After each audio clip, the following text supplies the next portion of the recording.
Hello students, my name is Sam. I have signed up to be a teacher for this school. For today's lesson, I will read a couple stories about myself that happened. And by the way, these stories are not made up or fictional. These are either childhood stories or past experiences. The first one goes like this. My brother Harry used to ride on his bike. He used to ride around on tracks every Sunday with his friends. One day, me and my family were playing a board game with Harry. My dad bought all of the good properties near the end of the track, and I was doing good so far. Harry was miserable that he kept missing turns, and so he decided to sneak a tiny weight inside of the dice and position the weight on the 6 face. He rolled many 6s and then won the game, and then he laughed in our faces. While he was laughing and flailing his arms in triumph, he hit the dice and chipped it against the wall. The tiny weight fell out, and I realized what he had done. Whilst we weren't looking, he sneakily plopped the weight into the dice for a sneaky, mischievous win. This angered me, and so I decided to get him back for that. Later that same evening, I snuck outside into the shed in my back garden and found the bike sitting there through the shed window. I tried opening the door, but it didn't budge. I tried smashing the window, but nothing could smash the strong, sturdy glass. I climbed on top of the shed roof and pulled one of the loose planks from the roof, and I snuck in. I snuck over to his bike and tinkered with it, and I loosened the parts and poured slippery solvents onto the handlebars and chain. I then climbed back out and snuck back into the house like nothing happened. I went upstairs and asked Harry if he wanted to go on a bike ride with me. He said yes, and he unlocked the shed door with his keys and got his bike out. He rolled it to the fence and went through. Me and Harry began riding down the block and began approaching the forest, where it has loose roots and bumps that will shock and shatter any loose parts or weak suspension, all of which I tampered with. When I went over a root, it felt like a tiny nudge. But when Harry went down it, parts and broken pieces of the bike went flying in every direction, and Harry was sent into a bush while screaming and flailing around. There was sharp pieces of the bike pierced and shoved into trees and the ground, and there was even a suspension spring plunged into his eye socket.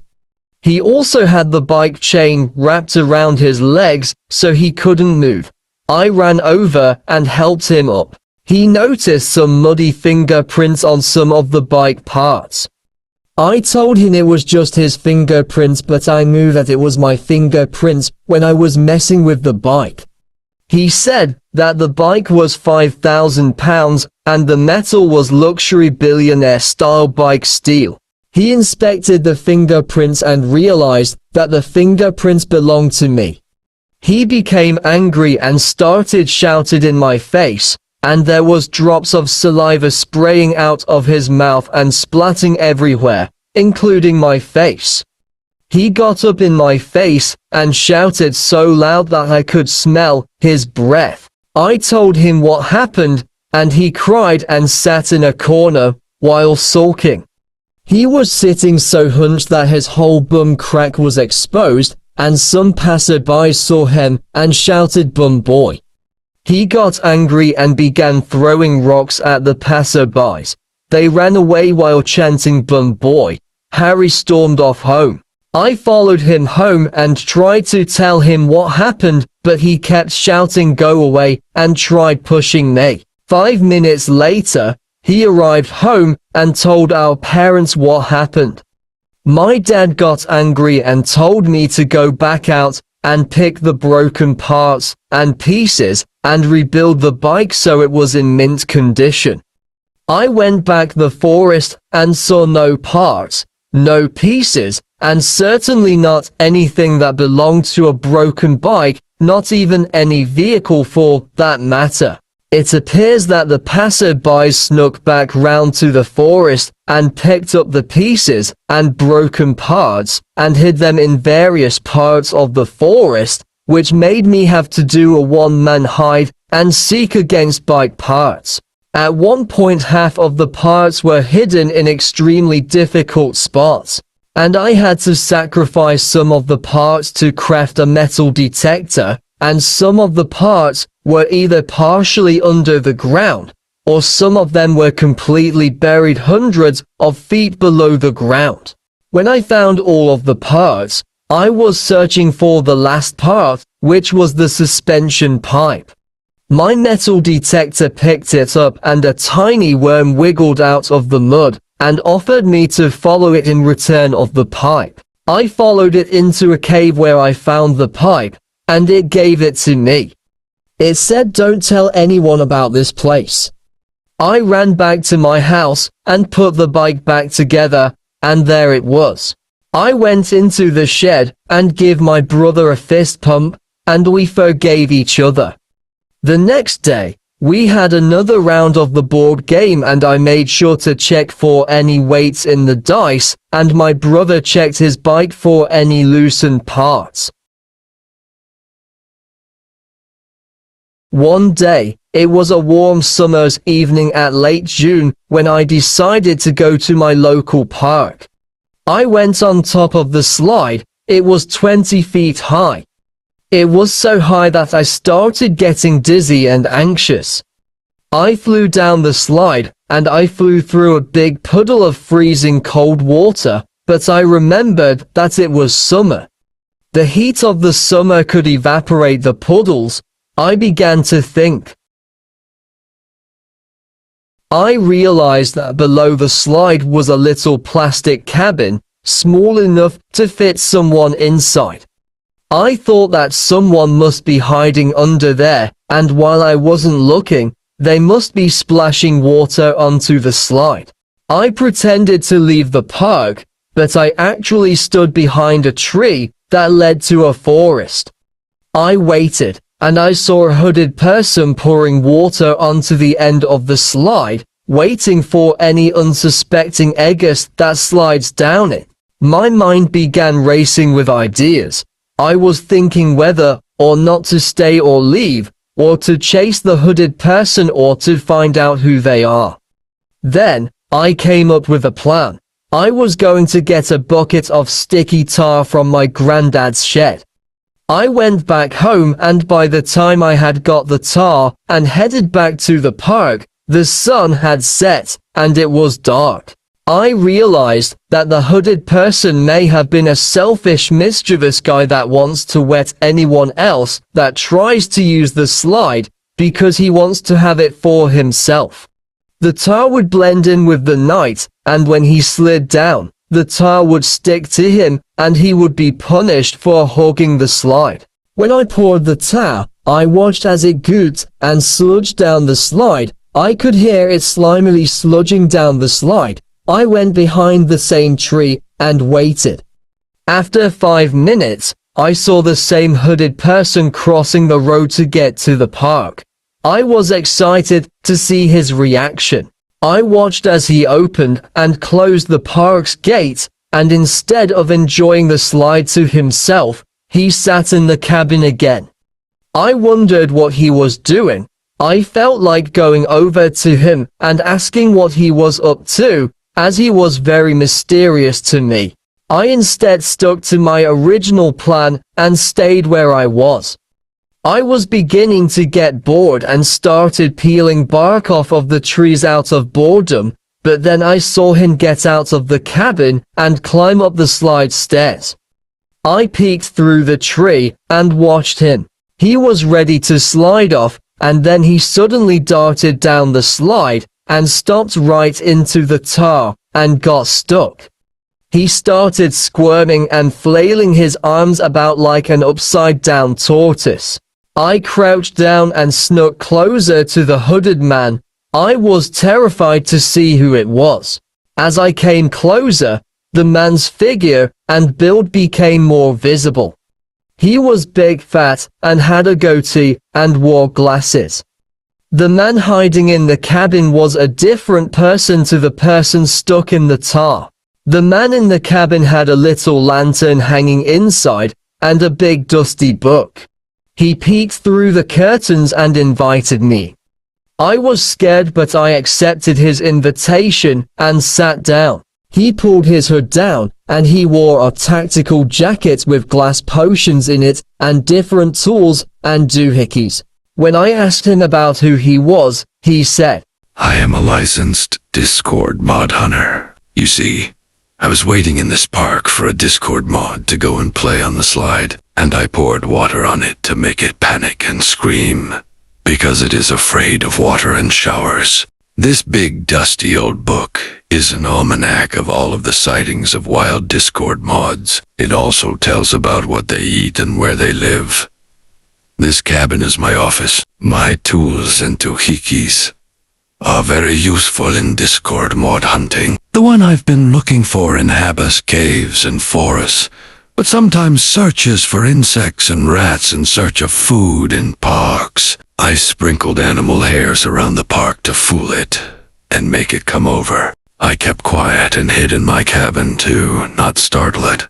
Then I heard deep trudging. It was a huge 10 feet tall Discord mod, and it was the lead moderator for its server. The common Discord mods that you'd find are just members of the Discord server, but rare ones like this one are big hairy Discord server owners, or high-value members to a server. You may be wondering why I have such a profession, and I will answer to that. Growing up, I had a computer. It was an old dusty one. It had a shitty CPU and would sometimes steam up and get very hot whenever a game started lagging. Sometimes, my dad used to take me out hunting for Bigfoot. Then, my dad disappeared one time, and then he was never seen again. Maybe the Discord mod lord had converted him into a Discord mod.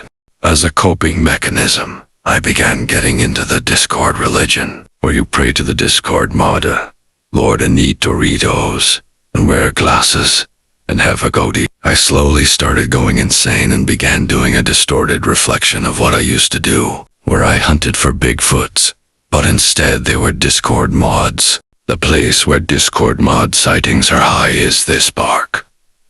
The Discord mods live in caves, forests, and mountains. They eat insects, Doritos, rats, mice, foxes, and other small rodents. They sleep most of the day and hibernate for months. They mostly hide away in caves and manage their Discord servers on their computers in their habitats. The latest Discord mod that I've been searching for is Corny Lee, a rare Discord mod that inhabits McDonald's cleaning cupboards in caves. He is often found around other wild Redditors, which inhabit gas station bathrooms and supermarket bathrooms. The last story goes like this. One day, I ordered a parcel of a robotic toy that walked and talked and repeated what you said.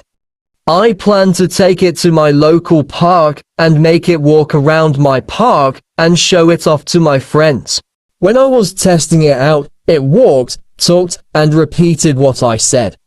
It even had the extraordinary ability to pick itself back up after falling over.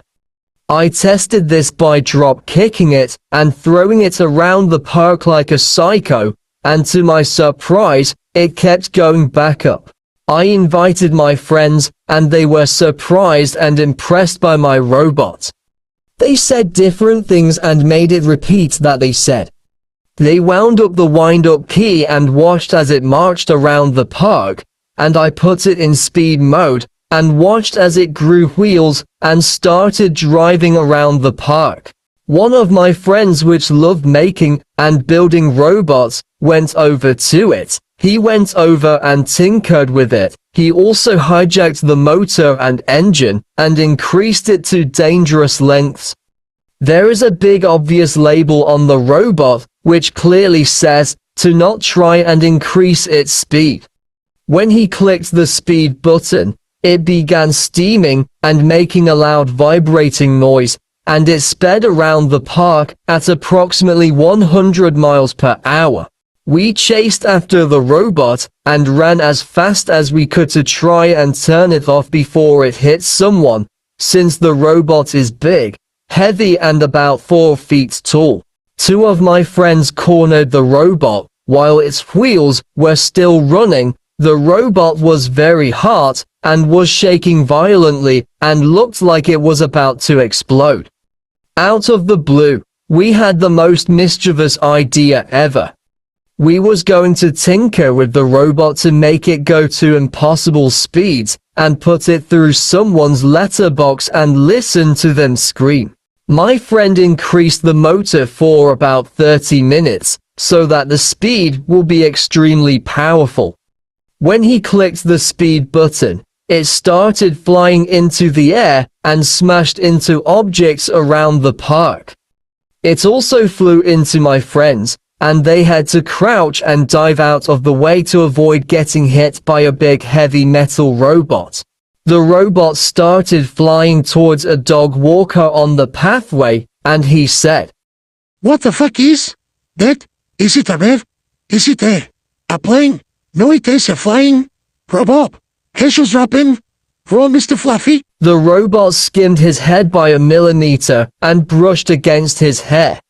His dog was terrified and ran off of the leash and ran down the road until he eventually caught it. This is what he sounded like while chasing his piggy. "Did I hear this instant, you sneaky bastard? When we catch you, you will have no tricks. For a man's and we will skin you alive. And opposed to your skin too. I tell you itself." The robot continued flying around the neighborhood and flew into somebody's window. Luckily, nobody lived there since the original owner moved out. The robot flew back out and skinned our heads once again, until it flew into somebody's door, which is where somebody did live in at the time. An old man came out furious, and he was holding the robot in his hands. He shouted and waves his hands around while swearing and calling us slurs. The robot suddenly turned back on, and its arm grabbed the old man and began flying into the air. The old man shouted and hit the robot, but it didn't let go. He was beginning to get very high, and one of his neighbors came out with a tall ladder and positioned it to his house, started climbing it, and told the man that everything would be okay. The man on the ladder was just about to grab the old man, but then inches away, he was out of his reach. If he jumped up to grab him, the ladder would have wobbled, and he was 40 feet in the air. The old man began crying and screaming very dramatically and started doubting his survival. Then, I realized something. When the robot had hit the window and door, it loosened the parts and motor, and that the old man could throw them down, and I could use the parts and motor to craft a mini propeller and to saw him out of the robot and borrow a trampoline from my garden to soften his landing. We got a megaphone and shouted to him to rip the metal off of the robot. He did, and huge heavy pieces of the robot came crashing down, and we used the pieces to make our contraption. The propeller flew up to the man, and he was saved. He began running to us and punched the robot so hard that his hand snapped in half. We threw the robot in a dumpster and never touched it again.